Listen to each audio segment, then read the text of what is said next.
I'm always fascinated by these tangential kind of connections between these different societies that we're learning more and more about, that the world is way smaller than I think we thought it was in antiquity. And even before that, they were talking about how some Greenland, and I guess Newfoundland and New Brunswick and all of these kind of had these Indian tribes that definitely probably had extended contact with the Vikings for a long period of time, and these words kind of find their way to like the St. Lawrence Valley that describe the same things, and then when the French fur traders come, they find that they're using words that they shouldn't know, and it's super fascinating, like these brilliant scholars that kind of put these things together for us, to read about. It is amazing, I mean, and just think of how much we don't know.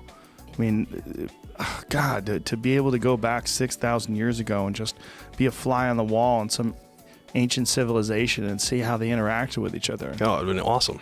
It would have been awesome, because you even read about, there's outside of St. Louis, I think it's like Cahokia or something like that. It was this massive Native American metropolis in North America. We often think about Central and South America as having these, Aztec, Inca, all these major cities, but there were major mound cities in North America that were populated by maybe 25, 30,000 people, and they were wiped out before we even got here, or before our European ancestors got here. And it's so, God, you're right, because it would just be so interesting to see how did they live, how did they farm, what was their commerce like, what was their languages like, did they have written records that didn't survive, and I don't know. But again, that ties back in that Venn diagram of frustration, because you'll never really know.